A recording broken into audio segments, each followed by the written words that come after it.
Imagens do 8 de janeiro mostram um major do GSI dando instruções para algumas pessoas que estavam ali dentro e foram os primeiros a invadir o prédio.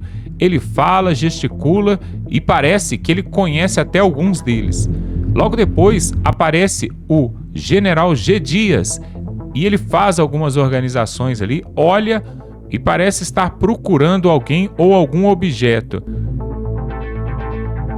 G. Dias pega o telefone, liga para alguém e olha esta imagem, pessoal. Agora eles tentam quebrar uma porta e olha esse fotógrafo que está ali, inclusive com uma máscara de gás, ele está tirando fotos. Ele é um fotógrafo profissional, está com esse grupo o tempo todo andando para lá e para cá. É um repórter da Reuters, repórter profissional. Essas imagens são inéditas, são exclusivas e isso mostra muita coisa. 3 pessoas envolvidas nessa invasão ali no Planalto. E veja agora outras imagens que mostram de forma enfática que alguns funcionários ali do governo podem ter participado dessa invasão. Vamos ver agora o que realmente aconteceu e tire as suas conclusões, porque nesse dia 8 de janeiro aconteceu coisas cabulosas ali que o Brasil precisa ficar sabendo. Dá um like nesse vídeo, se inscreva no canal, olhe essas imagens e tire as suas conclusões, porque realmente parece que aconteceu muita coisa que nós ainda não sabemos. Confira. Às 3h56, um invasor consegue abrir com um chute a porta de vidro que dá acesso à antessala do gabinete presidencial. Às 3h58, o major do Exército José Eduardo Natali de Paula Pereira, do GSI, aparece pela primeira vez nas imagens. Ele está no 3º andar, próximo ao gabinete do presidente da República. Ele conversa, cumprimenta e dá água para os vândalos. Essa é uma das imagens que já haviam sido divulgadas, mas as próximas são inéditas.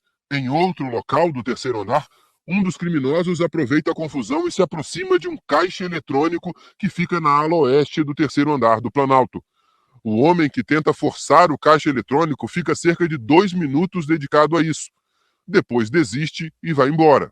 Às 4h11 da tarde, Natali volta a aparecer nas imagens conversando com invasores e não toma nenhuma atitude no sentido de prender os vândalos.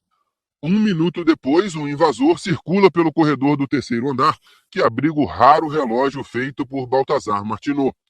Mais cedo, um invasor já havia derrubado o relógio, mas outro o joga novamente no chão, causando mais dano.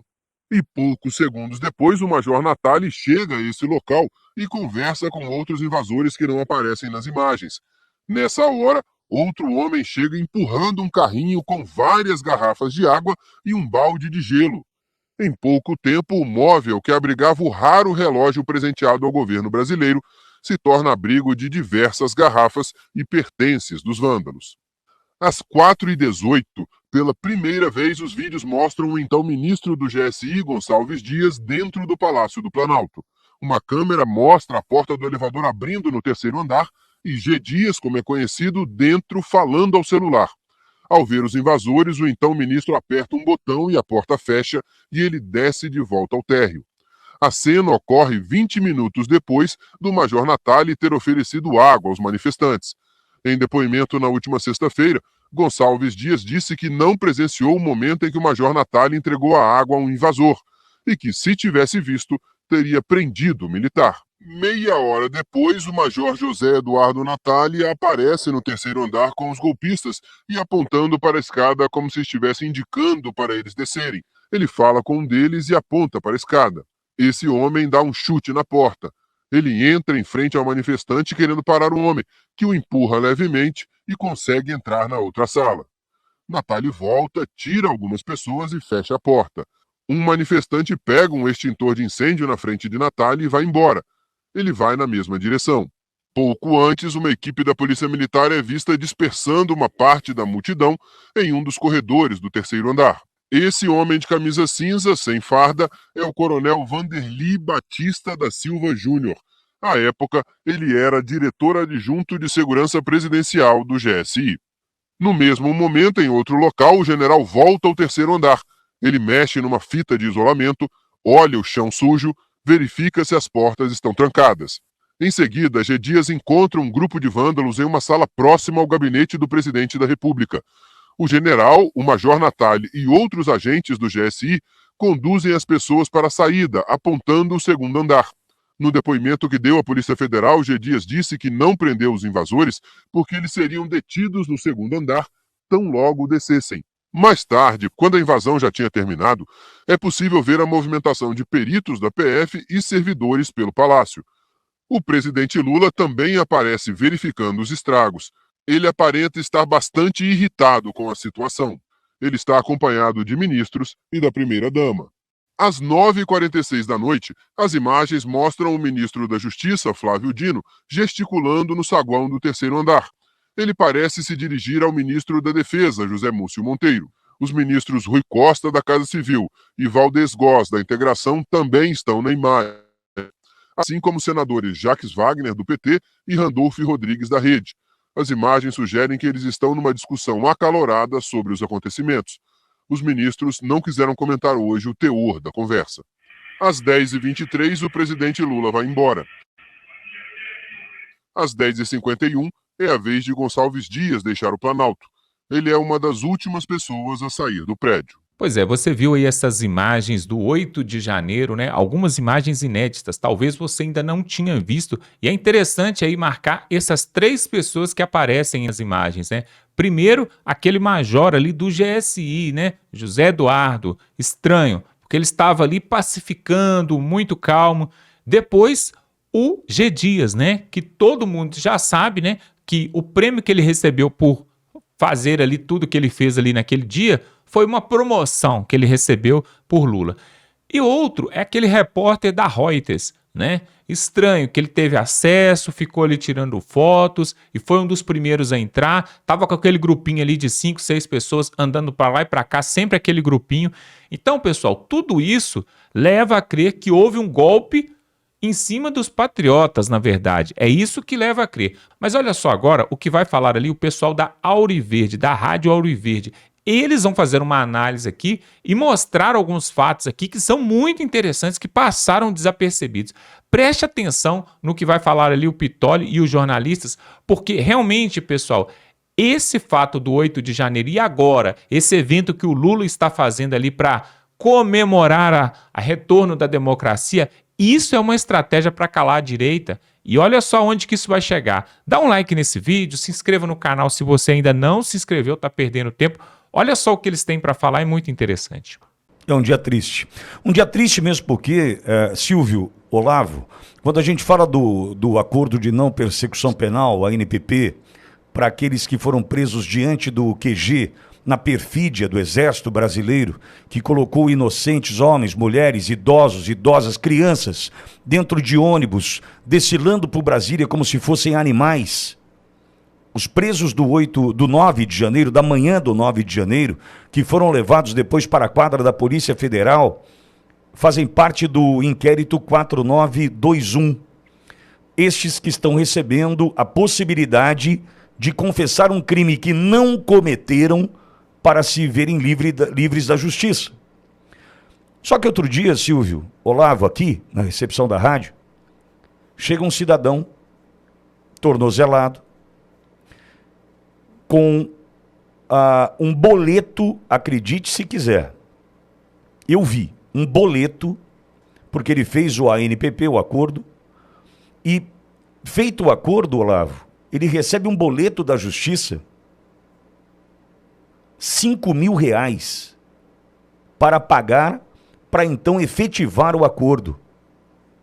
R$5.000, de um cidadão que já teve a sua vida destruída, não conseguia mais trabalhar, ele tinha o seu negócio, um pequeno negócio de bairro, sabe aquela lojinha de bairro que vende de mortadela a caderno, sabe aquelas coisas assim?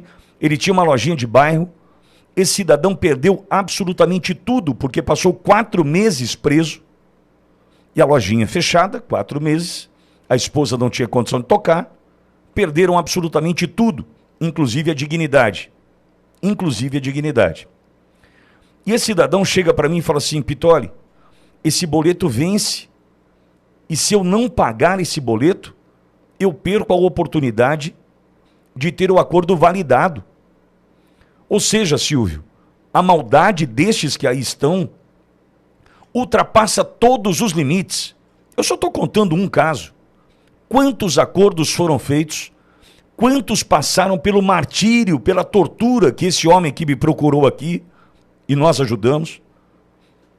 Quantos passaram por esse problema de ter que assumir um crime que não cometeu e depois ainda receber um boleto e não ter condição de pagar?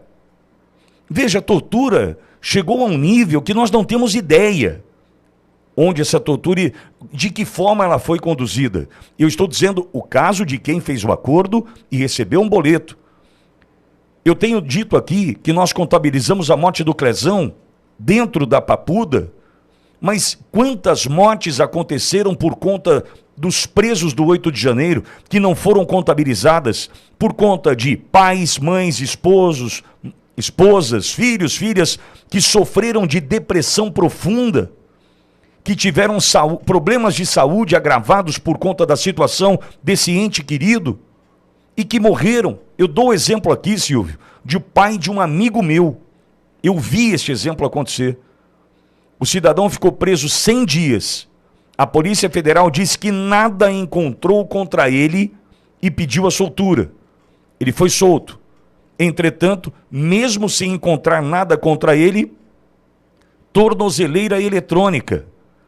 E esse cidadão vai para a cidade dele, longe do pai, o pai a mais de 300 quilômetros, ou seja, o raio de cobertura da tornozeleira eletrônica não o possibilitava de ver o pai, que uma semana depois da sua soltura morre em função de uma depressão profunda e o agravamento de um problema que ele já tinha de saúde. Essa morte, por exemplo, desse senhor, 76 anos, salvo engano, essa morte foi contabilizada? Essa morte entra para aqueles que morreram em função do 8 de janeiro? Não. Nós temos o Clezão, emblemático, claro, indiscutível. Indiscutível. Agora, e todos os outros casos que nós não sabemos? Quantos ficaram doentes? Silvio, assim, aqui em função da facilidade de acesso a mim e à rádio, eu vejo e recebo informações, por exemplo, nós tivemos aquela manicure de Campinas, aqui no interior do estado de São Paulo, Silvio, perto de você, onde aparece o nome daquela mulher, uma manicure, financiando um ônibus que foi para Brasília. O pagamento foi feito através de uma lotérica no ABC Paulista, e o nome dela e o CPF foram utilizados e a assinatura não corresponde com a dela, mas meteram o nome dela ali para financiar o ônibus, e ela é incluída no inquérito, perde tudo e foi presa. Foi presa. Fizemos uma campanha aqui para que ela pudesse montar novamente o seu salãozinho de beleza ali, manicure que era, e no meio disso tudo ela nos conta que o filho de 12 anos morria de vergonha da mãe e buscá-lo na escola com a tornozeleira. Na segunda vez que ela nos procura, ela já estava de cama, com depressão, e o garoto também, que já não queria mais ir à escola. E essas vidas, a gente vai contabilizar de que maneira? Porque não dá para dizer que isso não é uma morte. Esse garoto, de 12 anos, o que ele quer ser quando crescer? Alguém já perguntou para ele agora? Ele tem uma expectativa de ser o que quando crescer, com a vida destruída dessa forma, com feridas que jamais serão fechadas?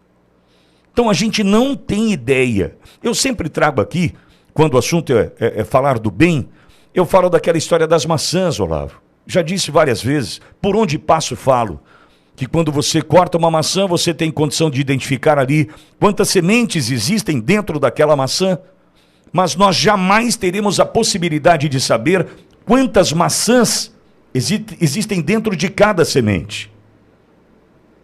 Ou seja, quando você faz um plantio, a semeadura, você não imagina onde aquele seu trabalho, o seu esmero, a sua dedicação vai chegar. O seu amor, o amor que você plantou, o sorriso que você plantou, a gente não consegue imaginar onde isso vai chegar. Só que eu vou fazer a leitura agora do lado avesso, do contrário. A maldade plantada por esses, nós não temos ideia hoje de onde ela chega. Por exemplo, onde contabilizar, em que tabela da planilha eu vou colocar esse garoto de 12 anos com depressão e que não está indo à escola? Vendo a mãe no mesmo estado, deitada, prostrada numa cama. Em que tabela, que linha, que coluna eu coloco esse garoto? Que teve a sua vida destruída por decisões desses tiranos perversos, maldosos que aí estão. Me dizem que coluna eu ponho. Vidas destruídas. Garotos da faixa etária 12 a 14. Quantos são? Quantos são? Então, nós estamos olhando para o 8 de janeiro, mostramos imagens do Didi, das manifestações, Silvio, Olavo, João e audiência, mas eu preciso ir muito além disso. Eu preciso olhar para aquelas pessoas que estavam na rampa, que foram encurraladas e jogadas para dentro dos prédios, presas com uma garrafa d'água, uma Bíblia e um RG. Mas eu preciso olhar a extensão disso. O dinheiro que acabou, a estrutura familiar destruída, os filhos que estão longe dos pais e das mães. Ou a gente discute isso do jeito que isso precisa ser discutido, e entende o tamanho do rombo, do estrago, dessa bomba atômica que caiu sobre o Brasil e famílias do bem. Ou a gente perde o sentido de discutir o 8 de janeiro, porque a data, o dia, a gente não tem a possibilidade de reconstruir, quem dera. Mas e essas vidas? Não há, né? São famílias destroçadas, são vidas destroçadas, e quem conhece um pouco também de Brasília, Pitoli, acordou, tirando quem estava torcendo, quem fez uso político disso, inclusive na imprensa, na mídia, acordou com a sensação de que uma grande injustiça já acontecia naquele 9 de janeiro. Eu me recordo de abrir os jornais, a televisão já transmitia isso à exaustão no dia 8, ao longo das TVs a cabo, e a palavra terrorismo saltava nas manchetes, saltava da boca de comentaristas e apresentadores, e aquilo de cara já me causou um mal-estar. Porque, por exemplo, em 2006 eu estava dentro da Câmara dos Deputados, quando um grupo de sem-teto, liderado lá por um senhor chamado Bruno Maranhão, ligado à esquerda, ligado ao PT, depredou a Câmara dos Deputados. Era governo Lula. E eles viraram um Fiat Uno na frente de um dos anexos, muito próximo ali de onde aconteceu esse tumulto no 8 de janeiro. Viraram um carro ali. Arrebentaram a Câmara dos Deputados. Um dos diretores do DEPOL, né, da Polícia Legislativa, o Normando Fernandes, ele teve que ser levado às pressas, junto com outros feridos, 24 feridos dentro da Câmara dos Deputados, porque era uma questão craniana, uma situação delicada. O Aldo Rebelo, que era o presidente da Câmara naquele momento, determinou que as pessoas fossem presas. Houve uma reação. A Câmara foi arrebentada pela esquerda naquele dia. Aquelas cenas nunca saíram da minha cabeça, porque eu estava lá atrás, dentro da Câmara, mas diante daquele quebra-quebra, fazendo um trabalho jornalístico. Naquela época eu trabalhava no jornal Folha de São Paulo e morava em Brasília. Então, assim, Brasília já assistiu a cenas lamentáveis como essas. E nós, de cara, repudiamos no dia 8, no dia 9, dizendo isso é vandalismo, isso é depredação, isso não pode acontecer, assim como repudiamos os Black Blocs lá em 2013, o pessoal que dizia não vai ter Copa. A nossa linha sempre foi a mesma, que é combater qualquer tipo de quebra-quebra.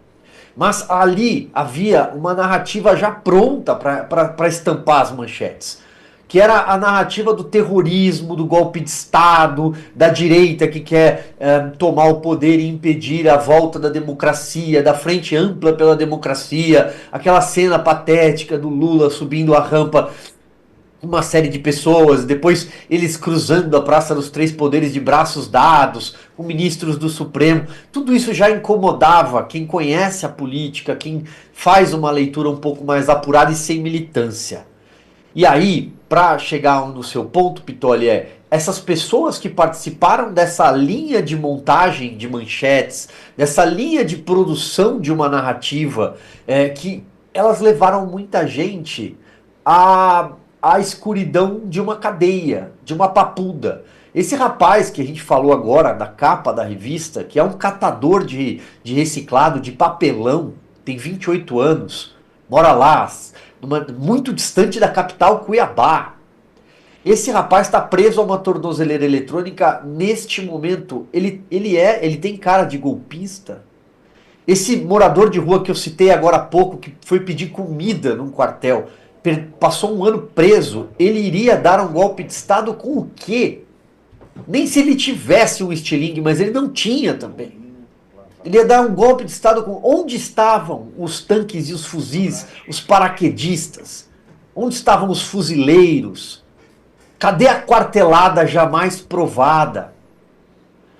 E aí isso levou 900, 1.000, 1.200 pessoas a ter uma vida estraçalhada, a não saber até hoje o que vai ser do futuro. Gerações comprometidas de crianças que viram ou ainda estão vendo seus pais presos, como é o caso da cabeleireira Débora, das crianças que estão crescendo longe da mãe.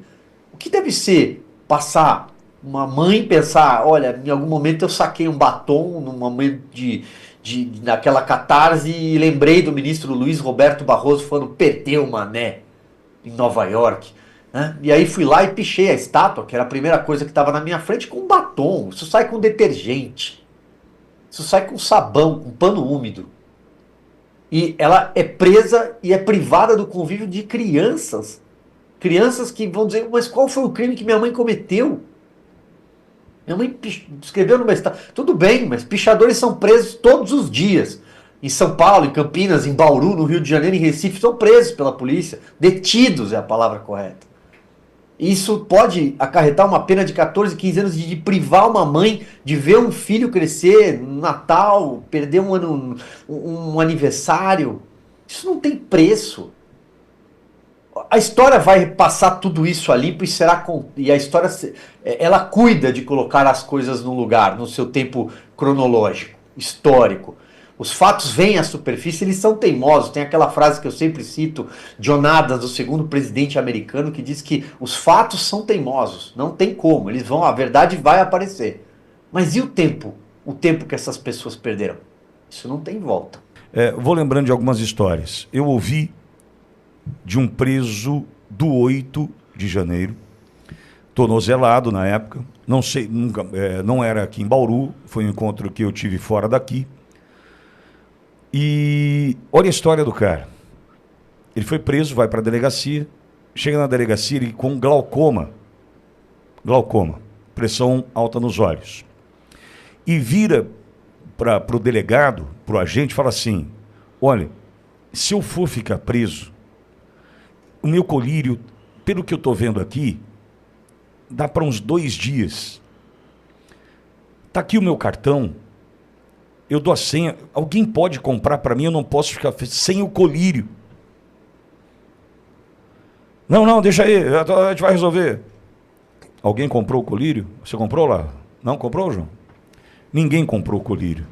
Eu encontro esse cidadão, 1 ano depois, foi em janeiro do ano passado, 24, que eu o encontrei, num compromisso. Ele cego de um dos olhos. Porque não compraram o colírio. Um cidadão, instalador de fibra ótica para sistema de telefonia, televisão a cabo, essas coisas, perdeu um dos olhos, ele perdeu uma visão. Ele falou assim, olha, se eu for ficar preso, eu não fiz nada, mas se eu for ficar preso, meu colírio dá para 2 dias. Ele passou 7 meses preso sem o colírio. 7 meses sem o colírio. Me diz como eu reparo isso. Alguém pode me dizer? Um cidadão deve ter a minha idade, 50 anos, talvez um pouco mais, um pouco menos. Me diz como eu reparo isso. É isso que a gente não tem ideia. A gente está aqui falando do 8, falando das prisões, tudo bem, mas e as consequências disso? É aí que nós precisamos olhar, e olhar com muita atenção, porque alguém decidiu que fosse assim. Alguém decidiu, não, persegue, vão acabar com esses caras. Não, mas ele precisa de um colírio para não cegar. Não compre o colírio. Alguém decidiu não comprar um colírio para atender um homem, certamente filho, pai, esposo, que perde a visão. E aí, como é que eu reparo isso? Pois é, pessoal, fica então aí para você colocar aqui nos comentários. O que você acha? Esse 8 de janeiro foi uma armação da esquerda, do sistema ou de grupos que querem permanecer no poder e aí colocaram infiltrados ali para poder incriminar os conservadores, patriotas de direita ou não? Realmente os patriotas passaram dos limites e ficaram ali com os ânimos aflorados e acabaram quebrando tudo mesmo. O que você acha? E outra coisa também que eu quero que você coloque aqui nos comentários.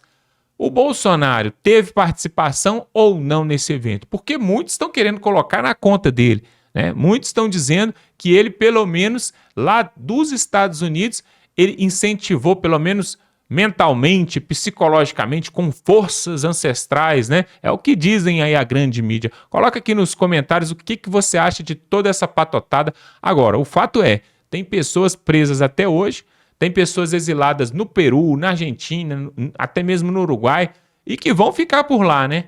Esse fato aí eles vão usar por mais 10 anos para poder tentar censurar o povo. Então, pessoal, nós vamos ficando por aqui e dizendo o seguinte: qualquer coisa que acontecer ali agora em Brasília ou nos arredores, vão colocar na conta da direita, tá bom? Mas nós vamos continuar aqui denunciando e mostrando a verdade. Se inscreva no canal, dá um like nesse vídeo e tamo junto.